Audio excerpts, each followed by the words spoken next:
প্রিয় দর্শক, আসসালামু আলাইকুম। রাস্তার পাশে খেলা দেখাচ্ছিল এক সাপুরিয়া।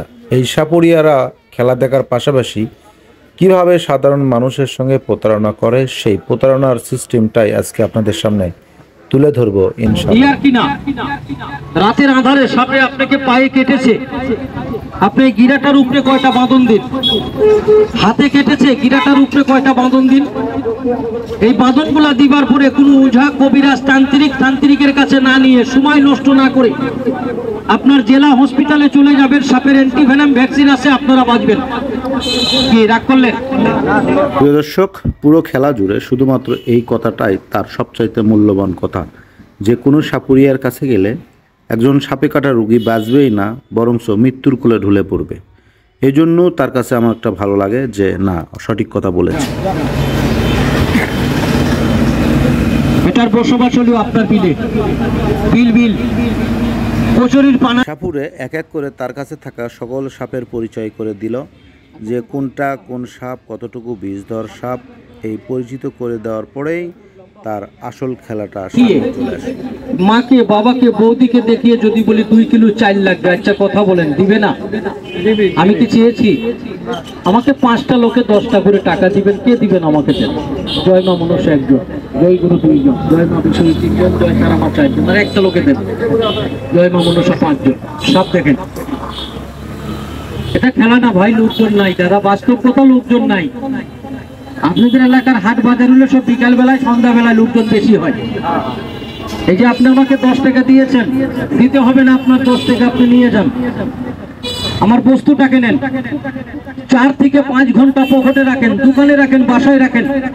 যদি একটু উপকার পান, আজকে বিকাল বেলায় আছরের পরে যদি আপনার সাথে এখানে দেখা হয়, একটু চা খাওয়াইয়েন, 10টা লোকরে জানাইয়েন। আমি কথা দিলাম দাদু, সবাইকে দেবো না, আমি অল্প কয়েকটা লোককে একটু আসামের বস্তু দিয়ে যাব। তার আগে একটু কথা বলেন, আপনারা কি আমাকে সাপুরিয়া বলে ঘৃণা করেন? না, এখানে একটা লোক ঘৃণা করছে বাবু, তার চেহারাটা দেখেন। সবাই বলেন ঘৃণা করেন দাদু? সবাই আমাকে একটু ডাইন হাতটা একটু টান করে দেখান তো দেখি। টিটকারি মারিস না, অহংকারী ভালো না, অহংকারীর পতন হয় তাড়াতাড়ি, বেশি অহংকারী ভালো না। আমাকে একটু ডাইন হাতটা একটু টান করে দেখান।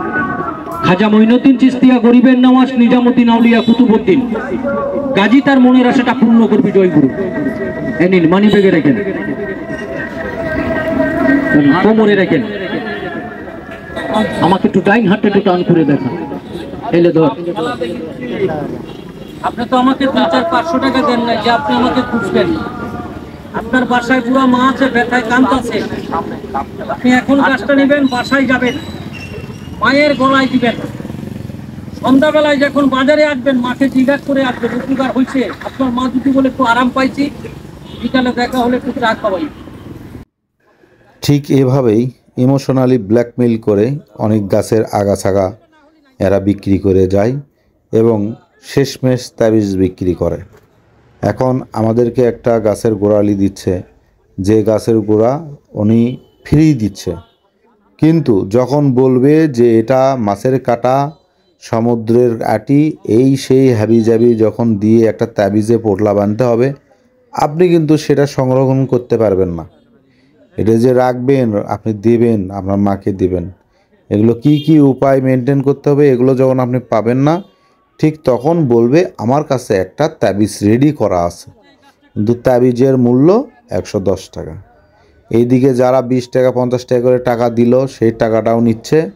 আবার এই তাবিজও 120 টাকা করে দেওয়া যাচ্ছে, 30টা 40টা তাবিজ বিক্রি করে চলে যাবে। আপনার বিকেলের আশায় কিন্তু তাই থাকবে না। এই সেই গাছের গোড়া দেখেন, এর ভিতরেই সব মোহ ওষুধ। মানি ব্যাগে রাখেন, 1 মিনিট, মানি ব্যাগে রাখবেন, কোমরে রাখবেন, অথবা ডান হাতে রাখবেন আপনার জন্য। যদি গাছটা বৌদিকে অথবা মাকে দেন, বাম হাতে অথবা গলায় দিয়ে দিবেন। বাম হাতে নিলে গলায়, কথা বুঝলেন? নিয়ম শেষ। খাওয়ার গাছটা নেন, বাইরে থেকে বলেন গাছের গুণ নাই, আমি বলি গাছের ক্ষমতা এখনো আছে। পালিয়ে যায়, সে কি আমার কপাল নিতে পারবে? না। আমি তাবিজের দাম কয় টাকা বলছি? 110 টাকা। সবাই বলেন 110 টাকা। সম্মান বড় না টাকা বড়? মাইনা পালি 5টার দরকার, কাজের বেলায় একটারও দরকার নেই। জাতের লোক নাই, এই দেখেন প্রমাণ। তাবিজের দাম কয় টাকা বলছি? 110 কয় টাকা? 110 নাই শব্দ যেমন আমার কানে না আসে, সাপ যেমন হাতে না দিতে হয়। সবাই বলেন কয় টাকা বলছি? 110 ইজ্জতওয়ালা লোকের মতো যারা আমার তাবিজটা পড়ে গেছে একসাথে বলুন বিশ্বাস। বিশ্বাস বিশ্বাস। আমাকে একটু 110টা করে টাকা একটু হাতে হাতে বাড়ি করে দেখাতো দেখি তাবিজটা কারা কারা পাইছে। একটু একসাথে হাতেলে টানাগানি করিস না। একজন,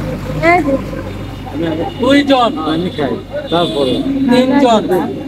ভালো লোক কখনো সাপুরি আর পয়সা মারে না, আমি বুঝতে পারছি, দেখতেছি। এভাবেই প্রতিদিন সাধারণ জনগণ প্রতারিত হচ্ছে সুচিকিৎসার জন্য বিভিন্নভাবে রাস্তাঘাটে। আসলে আমরা কতটা নির্বোধ হলে রাস্তার পাশে থাকা একজন বেদের থেকে রোগমুক্তির জন্য বা রোগমুক্তির আশা করে এরকম গাছগাছালি বা আগাছা ক্রয় করি। আমরা খেলা দেখতে গিয়ে এভাবে নানানভাবে প্রতারিত হচ্ছি। তাই সবাইকে অনুরোধ করব, আপনার কোনো রোগ থাকলে অবশ্যই সুচিকিৎসা করাবেন। আপনি যদি এভাবে গাছগাছালির ওপর নির্ভর করে সময় ব্যয় করেন তাহলে আপনার রোগ কিন্তু বসে থাকবে না, আপনার রোগ আরও বেশি খারাপ আকার ধারণ করবে। তখন কিন্তু সুচিকিৎসা করেও আপনি ফলাফল পাবেন না। সো প্রিয় দর্শক, আপনারা কখনোই প্রতারিত হবেন না এবং কোনো রোগকেই ছোট করে দেখবেন না। সবাই ভালো থাকবেন, সুস্থ থাকবেন। দেখা হবে নতুন কোনো ভিডিওতে।